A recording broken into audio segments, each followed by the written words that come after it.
Okay, good evening, everyone, and welcome. This is our work session and governance workshop. Today's date is Wednesday, April the 8th, 2026. The time is 5:46 p.m.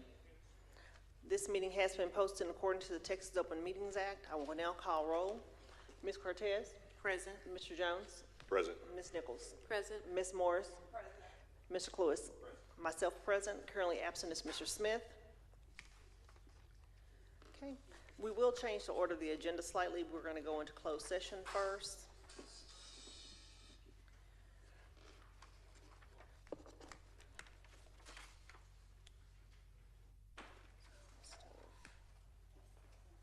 Okay, we'll recess in a closed session as authorized by the Texas Open Meetings Act, Texas Government Code, Chapter 51,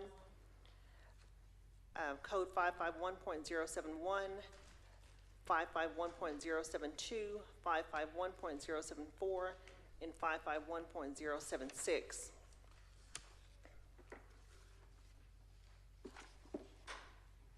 Okay, the time is 5:47 p.m. The board will go into closed session.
Okay, the board is going to Recording in return to, progress.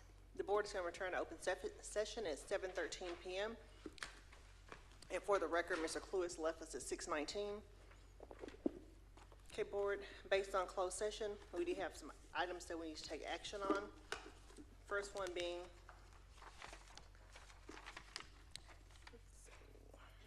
hold on, I'm sorry, you all. Now, I'm looking for the resolution.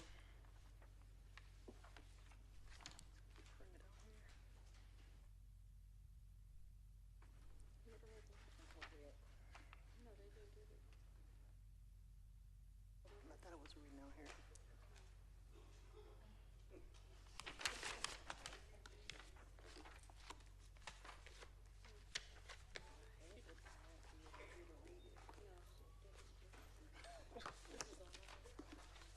I have a copy of it. I just don't know the name of it, yeah. Okay, board, the action that we need to take is about the resolution creating early resignation incentive payment. Dr. Purr, is someone presenting anything on this? No. That's okay. Okay, board, this is an action item. Is there a motion? Madam President, I move that we adopt the resolution presented and closed. Okay, have a motion by Mr. Jones, a second by Ms. Nichols to accept the resolution creating early resignation incentive pay resolution. Ms. Allen, you ready for us to vote on from our devices? Okay, board, if you please vote from your devices.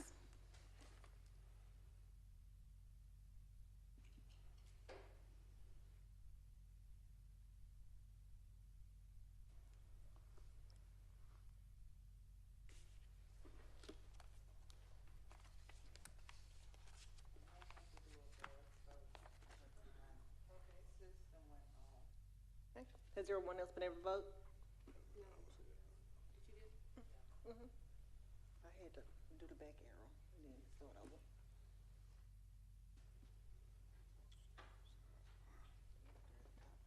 Yeah, I just refreshed. Secretary Morris, would you like for me to do a verbal vote on your behalf? I'm still. Okay. Oh, okay.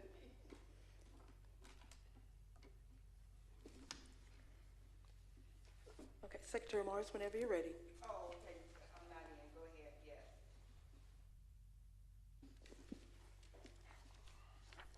Madam President, on behalf of the Lancaster ISD Board of Trustees to approve the administration resolution that was discussed in closed session, motion made by Trustee Taji Jones, seconded by Vice President Queenie Nichols. Motion carried unanimously. Okay, thank you so much.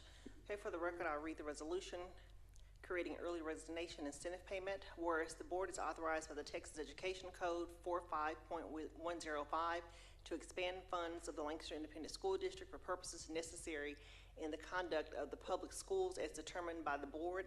And whereas the board is required by the Texas Education Code 44.04 to adopt an annual budget after the publication of the notice of the budget and tax rate meeting. And whereas the board has been placed in a difficult budgetary situation due to the lack of an increase in state aid for the upcoming 26-27 school year, combined with the need to fairly compensate its employees on an ongoing basis in order to maintain employees' living standards. And whereas the board finds that due to the potential budgetary constraints for the upcoming year, it will be necessary to reduce administrative and support staff in order to maintain the district's direct instructional staff. And whereas the board finds that the process of planning for the thoughtful and effective reduction of staff and administrative position requires both time and the greatest extent possible employees' choice. And whereas the superintendent has recommended to the board that the district has significant funds to a one-time early resignation incentive payment to encourage those employees considering resignation, a one-time payment of $1,000 in order to encourage those employees considering leaving the district, the incentive to notify district administration of their intent before the end of the current school year in order to maximize the district's planning time. And whereas the board finds that this one-time payment will benefit the district as it will result in a higher resignation rate for the 26-27 school year. The board also finds that this one-time payment will also benefit the district by making it easier for the district to adequately plan for the upcoming 26-27 budget year. Now therefore be it resolved by the Board of Trustees of the Lancaster Independent School District as follows. Section 1, that the facts and recessions contained in this parable of this resolution are hereby found and declared to be true and correct. Section 2, that all current Lancaster ISD administrative professional employees in pay grades 1 through 11 and assigned to the central office, and all administrative support employees in pay grades 1 through 8, we are employed on a full-time basis by the Lancaster Independent School District on September 1st, 2025, and who are currently employed on a full-time basis by the Lancaster Independent ISD will be awarded a one-time early resignation incentive payment in the amount of $1,000 if they tender their resignation from the Lancaster Independent School District to be effective as of the last day of the employment for the 25-26 school year. The district will withhold from this payment an applicable federal taxes and other required payrolls such as contributions. Section 3, the early resignation incentive payment accrued under Section 2 above shall be paid on or before, all should be paid on or before the last payday of their current contract term. Section 4, that the early resignation payment be awarded for the 25-26 school year only, and that unless specifically directed by subsequent board action, and that such payment will not be awarded for the 26-27 school year or any other subsequent school year. Section 5, if any section, part, or provisions of the resolution is declared unconstitutional or invalid, it is expressly provided, and it is the intention of the Board of Trustees in passing this resolution that all other parts of the resolution shall remain in full force and effect. Signed this entered day of April 8th, 2026, will be signed by Marion Hamilton, Board President, and Carolyn Morris, Secretary. Okay. Board, we do have a personnel item that requires a motion. Is there a motion? Madam President. Well, I heard two. Ms. Cortez? Go ahead, Cortez. Madam President, I would like to make a motion to approve the non-renewal of Armand Allen effective the end of the contract year. Okay, have a motion by Ms. Cortez. Is there a second? I'll second. Have a second by Ms. Nichols to approve the resolution. Let me find my own papers. Hold on. To approve the non-renewal of Ramon Allen effective end of the contract year. Have a motion by Ms. Cortez, a second by Ms. Nichols. If you will please vote from your devices.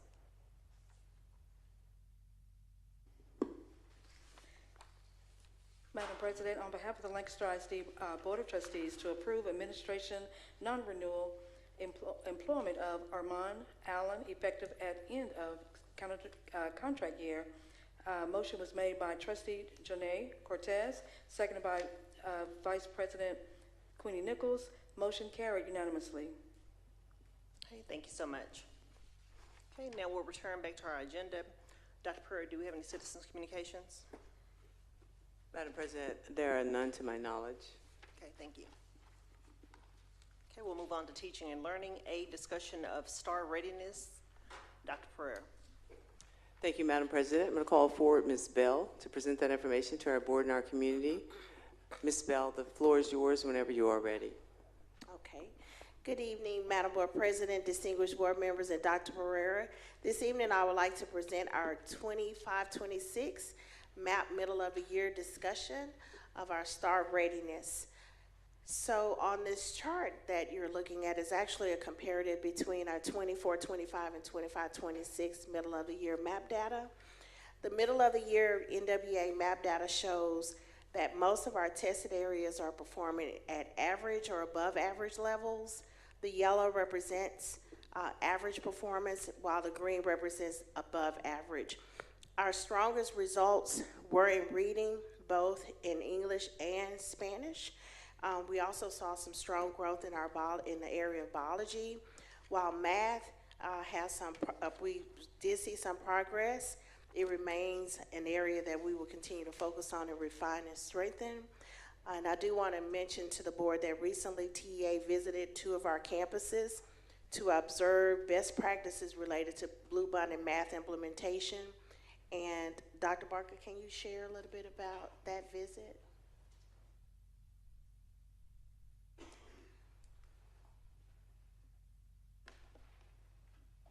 Good evening, Madam Chair.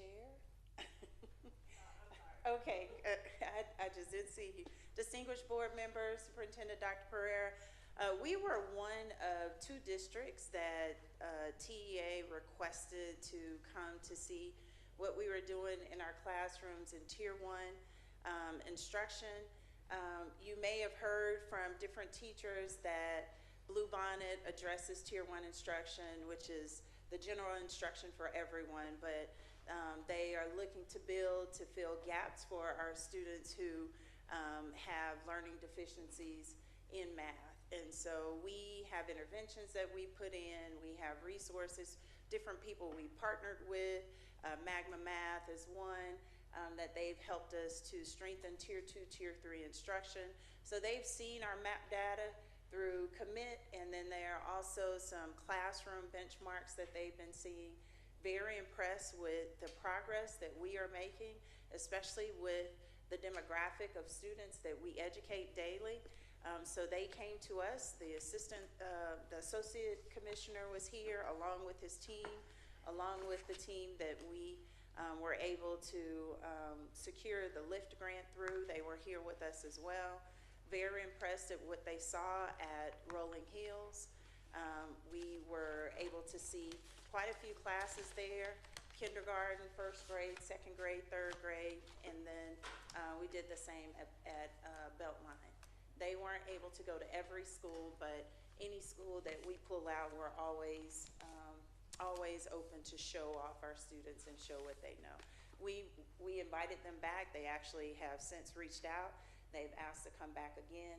And again, we were one of 2 districts across the state that they are watching what we're doing in math with our students, looking to replicate it statewide.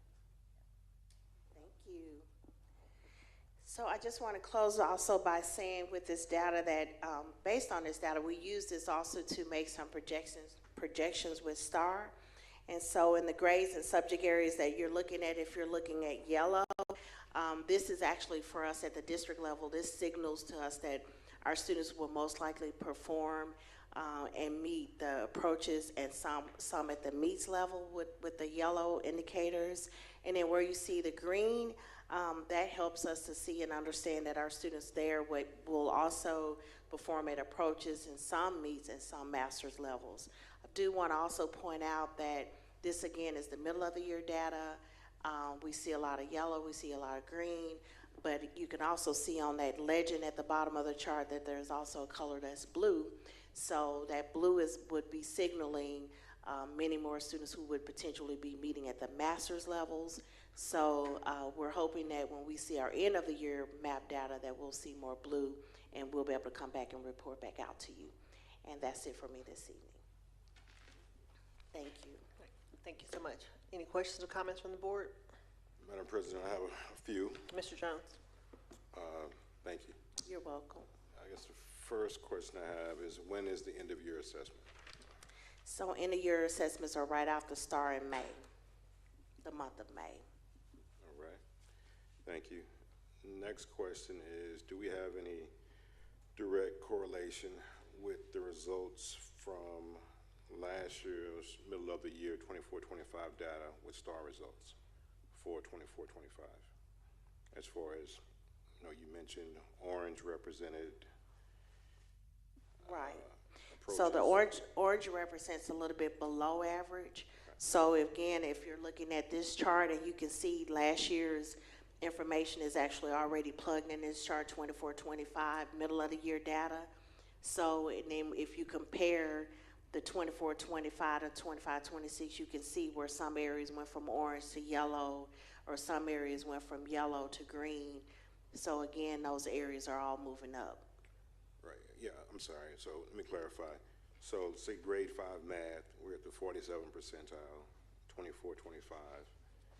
My question is, how do we perform on math on STAR as relates to this projection? So with in the case of fifth grade math, if you could see the 40, it's at the 45th percentile. So that is for us, when we look at that, is signaling that more of our students will be at the approaches and some at the meets level. But if you're saying, how did we perform in STAR? Is that your question? Correct. From looking at this number, fifth grade math, for example, how do we perform overall for STAR in fifth grade? Do these align pretty consistently with I would say approaches and yes. needs? Actually, we performed above that. That's actually showing average.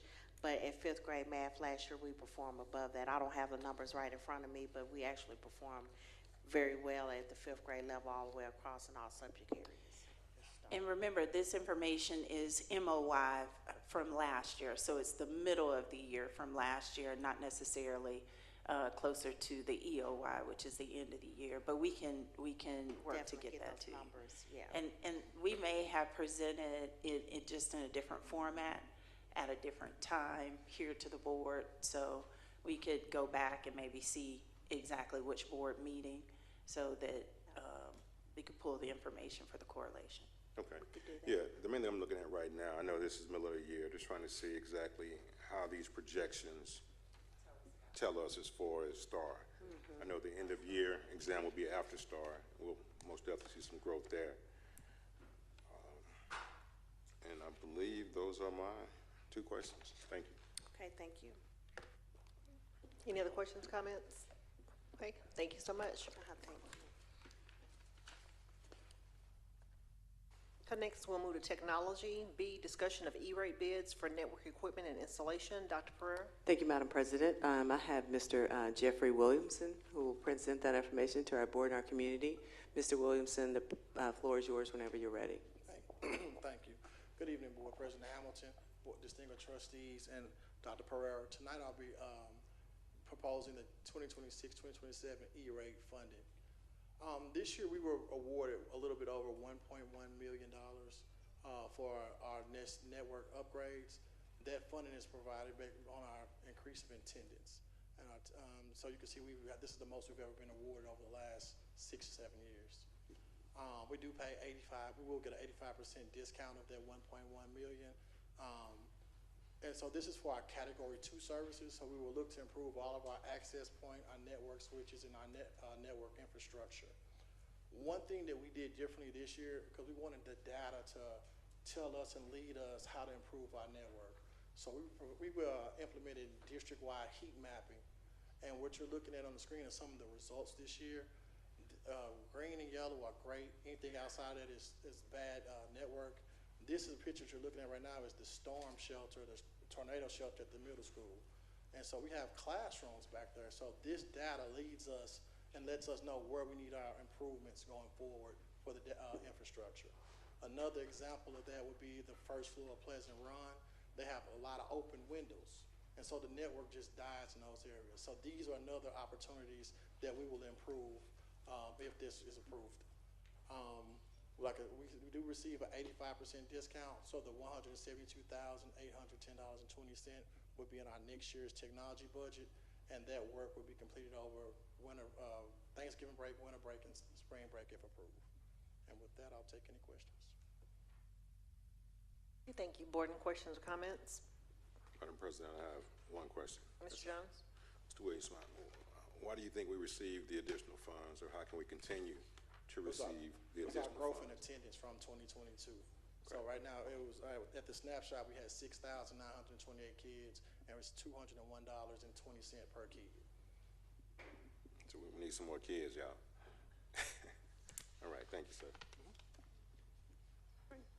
Thank you so much.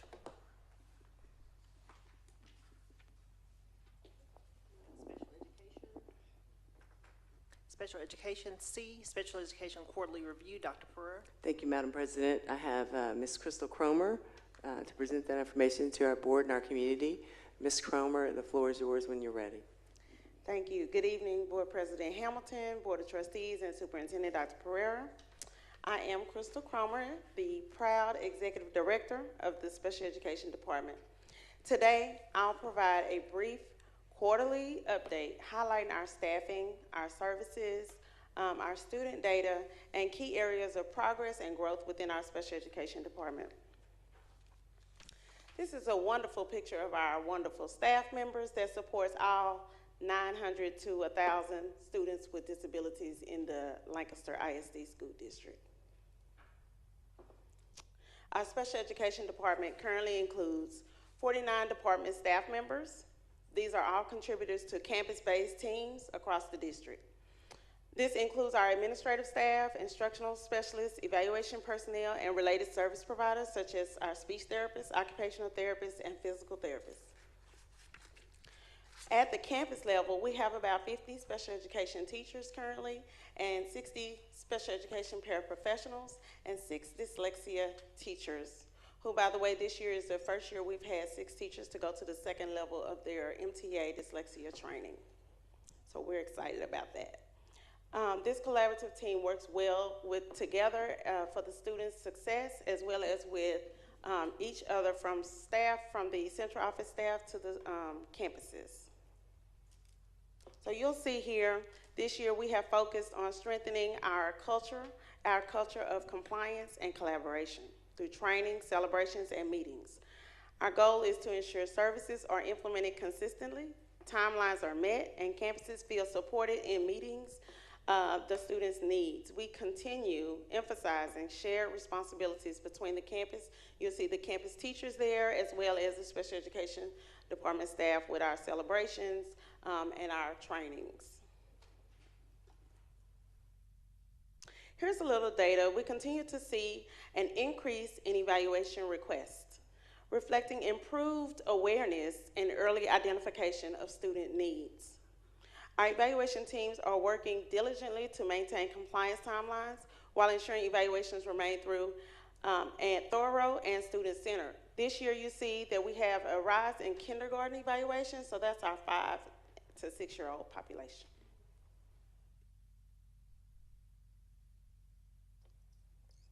So for those students that we serve, we have a continuum of instructional settings. The majority receive support in the mainstream resource setting, allowing them to remain connected to their general education instruction while using specialized instruction and specialized services to meet their needs. We also provide more intensive supports, including self-contained services and speech services, ensuring placement decisions are individualized and appropriate. So you see the picture there. We have students in the sensory lab, students that are doing their work-based learning projects, students writing on the sidewalk. That's their occupational therapy session. You also see speech therapy, technology, and resource and dyslexia in these pictures. And so this diagram here is the data that talks about all those services that we just saw. So you can see the disability trend here of students in different areas.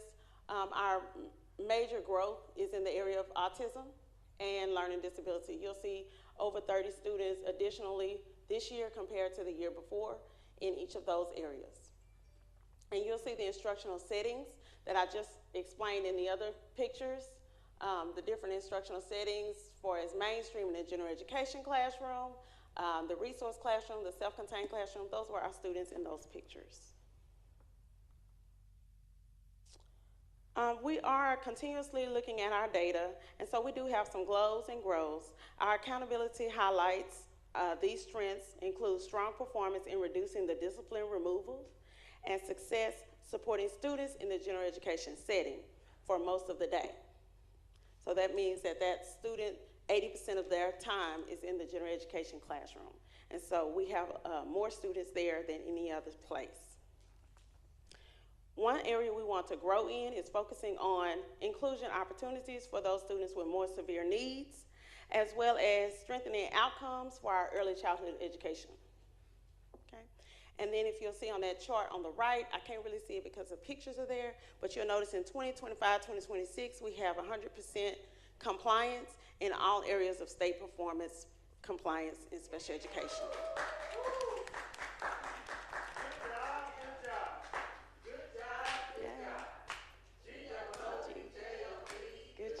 Good job. Okay. And so I love to show off our Tiger Olympics. Our Tiger Olympics continues to be an important event promoting inclusion and celebrating the students' abilities. So you'll see bowling, Basketball and track are most of the events that we host. These are the events we host, but our students also go out to see other districts. Tomorrow they'll be in Terrell ISD if you want to drive out and see the track meet. Okay? And our Strengthening Families, we continue expanding our stakeholder events and engagements through stronger communication and collaboration with our families. Our goal is to ensure families feel informed, feel supported, and are actively involved in special education and in the educational process. Our next big event is the Special Education Special Beauty Fashion Show, so you'll get some information about that. That'll be on April 24th. Okay. And finally, I want to share our current data compared to 2024, my first year here. You'll see the total special education numbers have grown from 842 in June of 2024 to now 911. You'll see the Section 504 students have grown as well. We're at 207, dyslexia 211. And then I have the data, just so you'll know how many students we're supporting with behavior intervention plans this year and how many students receive related services. Our child find evaluation, that piece is for those students that are not enrolled in Lancaster ISD. So we have evaluated this year 53 students that have not been enrolled in Lancaster ISD. And then the other 144 are students that are enrolled. Thank you. Thank you so much. Any questions or comments? Madam President. Ms. Morris? Thank you. Wow. It was beautiful. And what I'm talking about was the Special Olympics that you put on. It was just overwhelming. I was so pleased. It was all about the children, and everybody had a fair opportunity, and that is always wonderful to see. And I want to say thank you for your leadership under Dr. Pereira, and continue to do good work for our children. Thank you. Yes, ma'am. Madam President, I got a couple of questions possibly. Mr. Jones? One for sure. With the MAP data that was just presented, are special education students tied into that data? Yes, they're included in that data. Okay. I guess the next question is, can we get that broken out of how they're performing in comparison? We can, Okay. yes. And then lastly, I want to commend the Special Education Department.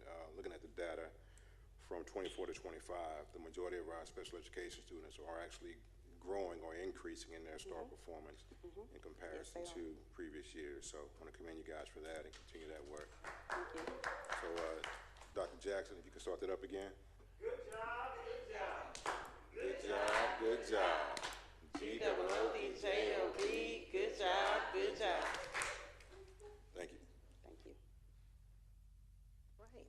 Thank you so much.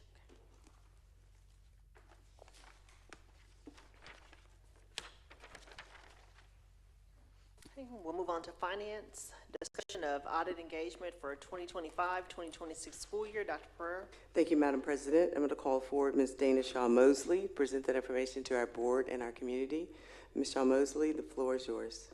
Good afternoon, Board President, board members, and Dr. Pereira. This evening, I'm presenting a discussion for the annual financial audit services agreement that we have in place. The background is there is currently no requirement that the board change auditors based on board policy CFC. Whitley Penn has been our auditor since 2021. The contract began August 31st, 2021. It was a 3-year contract with 2 one-year renewal options. The options ended last fiscal year with the audit, and the total audit services should not exceed $275,000 over the 5 years without board approval or a contract extension. Today, I'm requesting a contract extension because if the board wants to change auditors, we would need to be notified by January so we can put out an RFQ for services, receive the bids in, and then decide if we're going to change auditors if you decide to do that. We did not do that this year, so I'm requesting an extension of this contract that we have in place currently right now. The audit services, based on the audit engagement letter that was in the upload, was The estimated service fees are $65,500. That includes auditing up to three major federal programs. And a federal program is if you receive over $750,000 in federal funds, then you have to have a single audit. And each additional federal program will be $5,000 additional. We never have an extra one that they have to do. And then the confirmation cost will be approximately $2,000. Finance is requesting the board to approve at the board meeting at the end of the month to approve to enter a contract extension for 1 year for financial audit services with Whitley Penn. Thank you. Any questions? All right, thank you. Any questions, comments from the board? I have a comment. Ms. Jones? I guess that would be for administration. If we can make sure that this is added to our agenda for October, November 2026, to ensure that we meet the January deadline if we want to If you select choose somebody. to have a new auditor, but it's not required. Correct. We change auditors. Correct. But if Just you be a wish time to- for us to talk about it. Okay, we can talk about it. Thank you. Okay. Okay, Ms. Morris? Thank you, ma'am. I want to say congratulations and continue to do the good work that you're doing in our finance department. We got a big rating, right? We got a good rating, To yes. have a good rating. We Thank do you. things. Thank you. Thank you so much. Okay, we're gonna move on to maintenance and operations. A is child nutrition update. Dr. Pereira? Thank you, Madam President. I'm going to call forward Dr. Kimbrough to present that information to our board and our community. Dr. Kimbrough, the floor is yours, sir, whenever you are ready.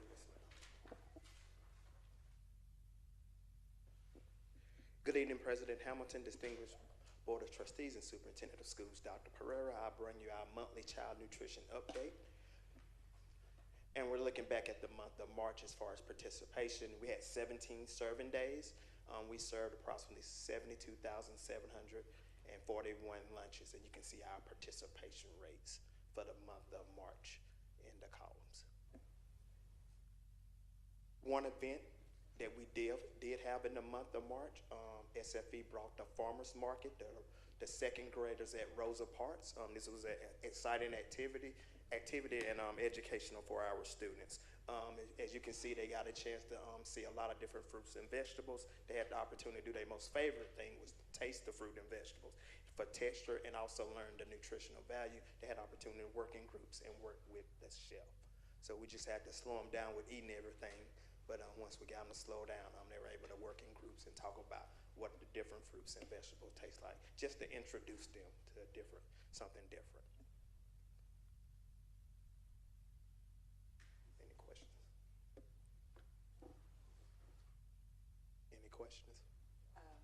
No, I'm sorry. Ms. Morris? Thank you. Oh, that looked good. Oh, it did. You never had leftovers? I'm just kidding, but thank you so much. Educational for them. It was, very much. Okay, any other questions from Dias? Okay, thank you. We'll move on to the next item. All right, good evening, Board President Hamilton, distinguished Board of Trustees. Hold on just a second. She needs to Yeah. read what it is. So B will be discussion of renewal of the Southwest Food Service Excellence, SFE 2026-2027 Food Service Management Company contract. Dr. Pereira. Thank you, Madam President. Dr. Kimbrough is already at the podium, raring to go. I was waiting on y'all. Dr. Kimbrough, you may proceed, sir. I thought I had the green light. How you do? Good evening, President Hamilton, distinguished Board of Trustees, and Superintendent Dr. Pereira.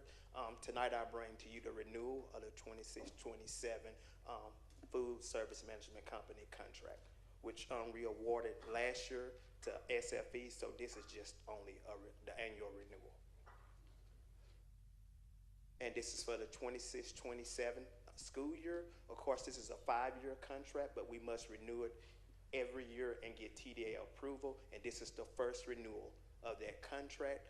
We already have TDA approval before we bring it to the board, and they approved it on March 16th. The contract stays the same. The only thing that changed is the rates, and I want to explain that to you. There was a 3.9% rate increase, and SFE doesn't make this up.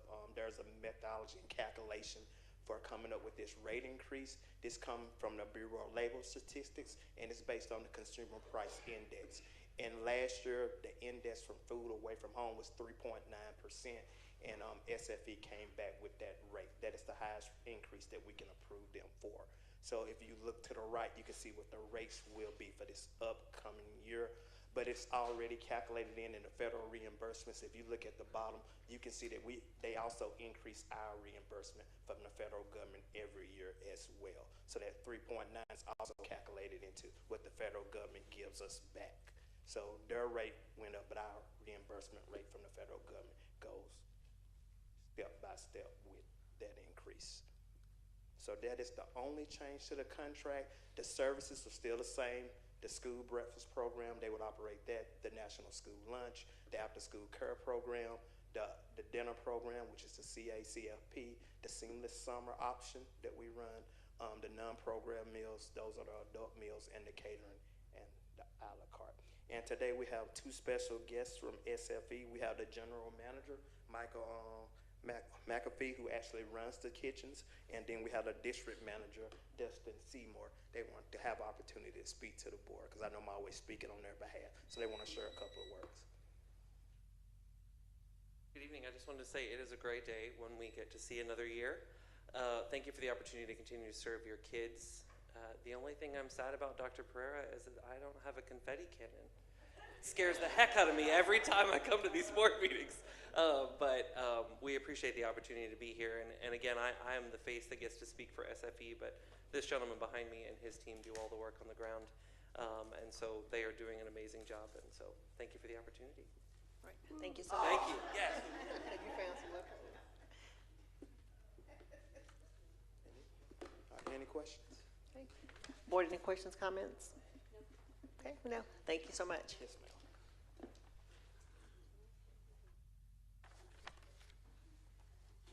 Okay, we're now moved to our board matter section. A, which is the tracker, we will actually do that at the regular board meeting. We'll move on to B, discussion of LISD board goals. You all have a copy of the goals in your folder, or it's printed on your agenda.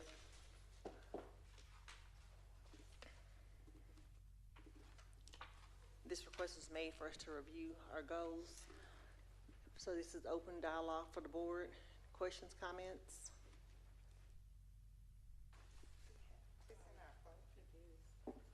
Nothing in the folders, unfortunately. Not in the folders. Okay, well, it's on the front page of your agenda. At the very top, the goals are listed. Right. I thought you gave me one, sorry. Yeah, Madam President. Mr. Jones? Thank you. As far as the goals, I know when our Lone Star governance coach came in, we talked about having SMART goals. And right now, we've been having these goals for a while. I think we need to restructure them in some capacity to make them SMART. That's my only thought there, because I know based off of the last board meeting, we have to ensure that the board has goals before we can establish the superintendent's goals, based off the modification that we made to the operating procedures.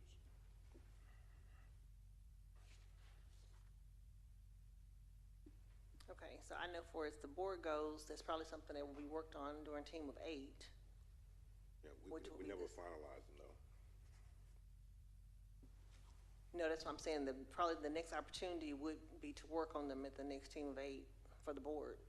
But that would pose a challenge for us establishing Dr. Pereira's goals, because we just approved at the last board meeting that we would provide her with her goals by the April board meeting. Okay. So I guess I should propose, maybe we should add it to the next upcoming meeting for us to discuss the board finalizing those goals. We can definitely add it to the agenda. Yeah, I mean, Because Dr. Pruitt, what's the deadline that you would need to prep for summer? Really, I wait for my data to come back to really kind of understand as to where I'm going, how I'm going. Sorry. Really, I wait to see about what the data is when it returns. So once I get that back, to me, it's a better opportunity for us to set those. That's when we reset as an instructional team. We reset when we get those. And as you look around the room, those are the goals along with the strategies that are utilized, and that's where we make our tweaks. So as I understand, goals are kind of general overview. Our strategies are SMART, where you get the percentages and implementation pieces on that.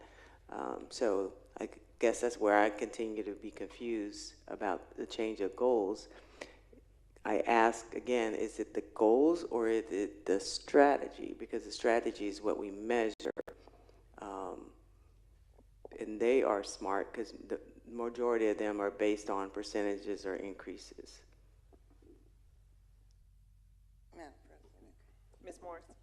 Thank you very much. And thank you, Mr. Jones, for bringing that up. And I think it was at our last meeting, I too mentioned that we should definitely discuss. We don't have a team of 8 before the end of the school year scheduled, but it does not stop us from talking about our goals. What do we want to see as a board?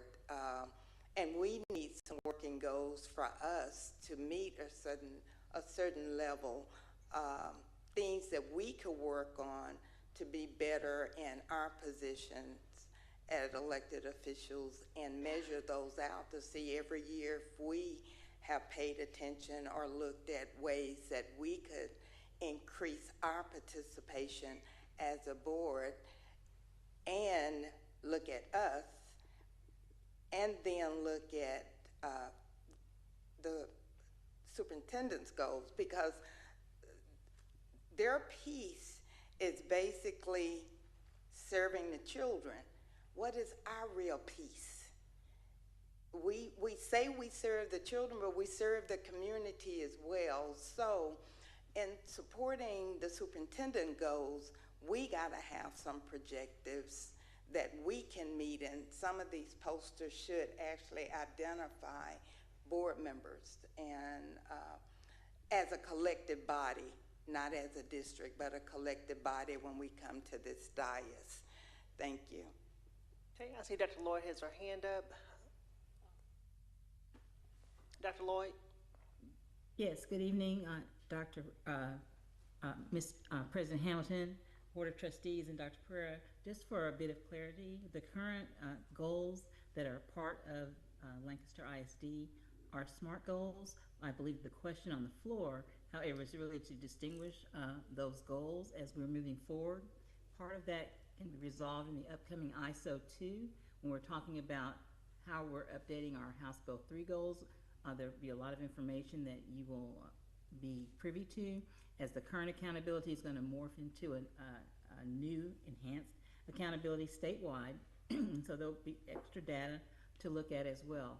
And then the will of the board for the SMART goals as per ISO and House Bill 2 will also really inform the goals for the superintendent as well. And so that clarity moving forward can be resolved. Okay. Dr. Lloyd. Mr. Jones has a question. Go ahead. Can you hear me? Yeah, I'm sorry. we can hear you. When will the ISO 2 training, when will the next training be? I have an Hopefully update coming up on that. This next month, I think it's on the agenda this evening. All right, so I guess with that being said, Superintendent Pereira, would you be opposed to us modifying or curtailing what we approved last month, where you having your goals in April to after we finish this training? Because I know we approved for you to have your goals in April, and would you be okay with us doing it after this ISO training, or doing it during that ISO training? Honestly, you can wait, because again, I think we get our data back in July.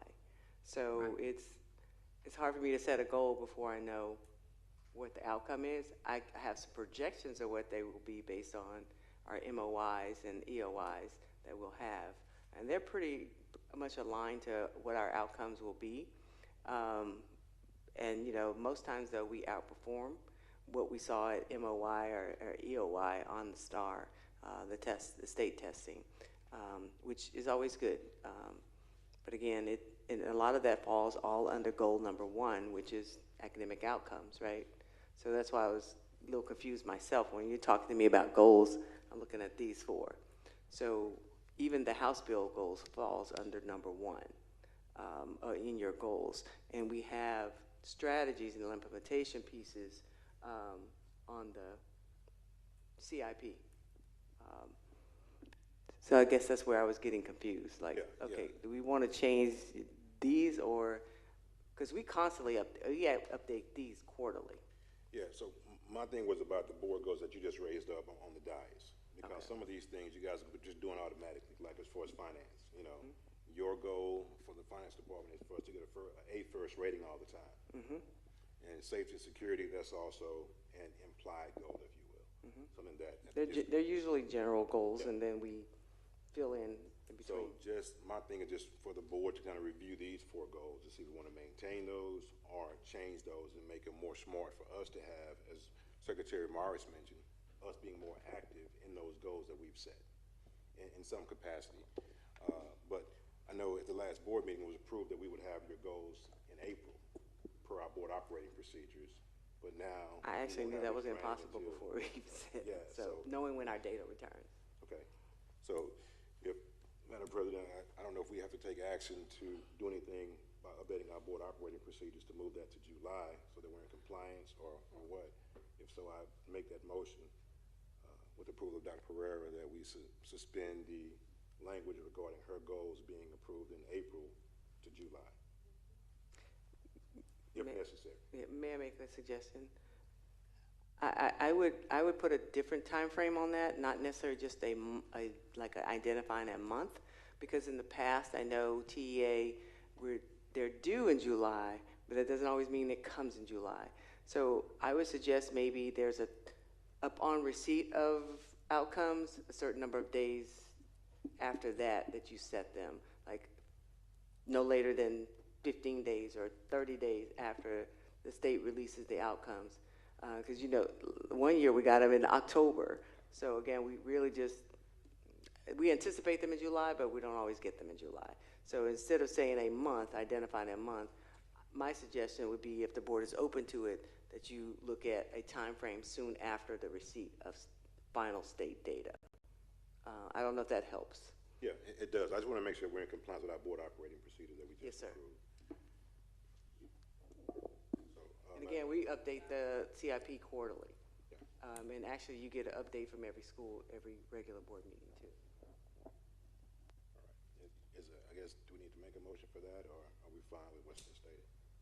I think Mr. O'Hanlon, we need to change our operating procedures if we're going to change the procedure, correct? It would need to be edited. Okay, so we're gonna do it at the next board meeting? We can definitely add it to the next agenda. If you would, send me a note. I've written it down, but please send me something. Will do. All right, appreciate it. If I may. Dr. Lloyd, If I may, President Hamilton. were you done? Yes, if I may, President Hamilton, I do agree with Dr. Pereira. I think that's more responsive to the board. Let's see when the data comes in, and then we can make right decisions as soon as we see the data for any goal that we have moving forward. And so if that's the will of the board, I do agree also with Dr. Pereira. Okay, thank you so much. Okay, Thank you. thank you. Any other comments, questions on the board in reference to the board goals? Okay, we'll move on to C. Deadline to submit CEC credits is Monday, April 13th of 2026. So if you received any certificates or anything that need to be turned in to Ms. Allen, and I believe she has provided everyone with their education hours, so you know where you stand if you're missing any hours, or you can also go on TASC's website and log in and see that under your CEC progress. The CEC report announcement will be done at the next regular board meeting on Thursday, April 23rd, 2026.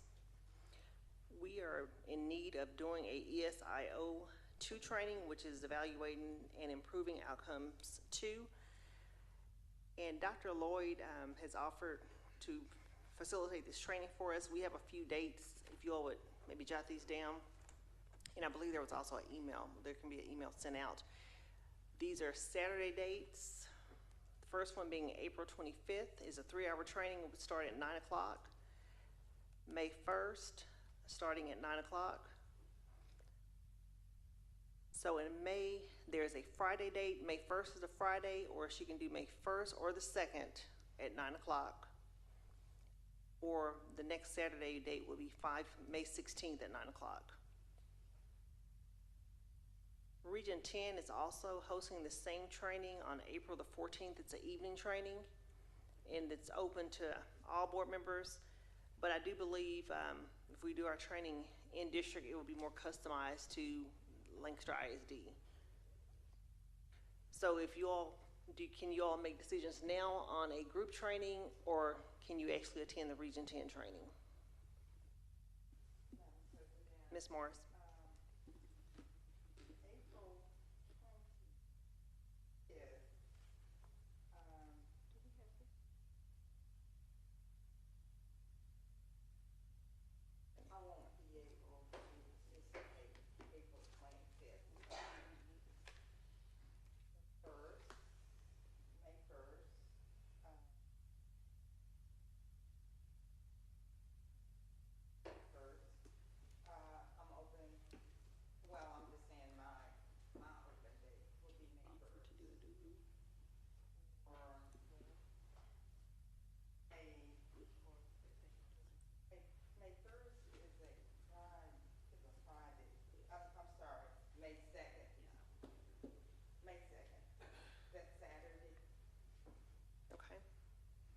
Anyone else know their availability? I am available May 2nd or 16th. Okay. Mr. Jones? I would go with May 16th, being May 2nd is election day, so I'll probably be at the polls talking to people. Alrighty. We didn't think about that. Yeah. I'll, May 16th. The 10th. Yes, I can. Okay. Ms. Nichols, dates that you're available?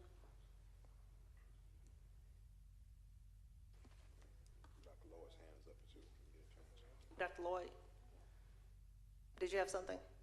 Yes, I was just going to say that if there are dates outside of the dates that I've listed, I just gave a quick list, but there's other dates that we need to consider if we need to go into the next few days and email back and forth and then find out what's a better date if none of these dates work. Just putting that out there that is possible. Okay, we'll see what we come up with. Ms. Nichols? I don't know yet, so I'm gonna have to get back. All right, Ms. Morris, I have yours. Yeah, and I'm open for either the 23rd or the 30th. So, you know, if Dr. Ferrera has something scheduled, would be considered. Okay, based on the dates that you provided, Dr. Lloyd, the only date Ms. Nichols does not know, the 16th, we had two people, I could make myself available also, but Dr. Pereira's not available that day, so that will not work. So none of the dates that you provided looks as if they will work at this time. So if you would send us some more lists, some more dates tomorrow, we'll email the trustees. Absolutely, Okay. absolutely. I appreciate it. Thank you. Yes, ma'am. Thank you. President Hamilton, if I may, a reminder, there was a discussion about Team of 8 training earlier. Oh. Keep in mind that EISO 2 will count for Team of 8. So you would kill two birds with one stone if you did that training, but everybody has to attend. Correct. Okay. Thank you. Thank you for the reminder, Dr. Francois. Okay, we'll move on to our reminders. You have TCBSBM 2026 Education Summit, April 15th through the 18th, 2026. Summer Leadership Institute, San Antonio, June 10th through 13th of 2026. Summer Leadership Institute, Fort Worth, June 17th through the 20th, 2026. And we have come to adjournment. All in favor of adjournment? Madam President, before we adjourn, Mr. Jones? let me make an announcement. I will be representing, I'll be presenting at the National School Board Association this weekend. They have a Ready, Set, Go track for new board members, and got an invitation to go down there. So I'll be representing the district there for 3 sessions. Okay, thank you so much. Okay, all in favor of adjournment? Okay, time is 8:07 p.m. We have adjourned. Thank you all. Have a good night.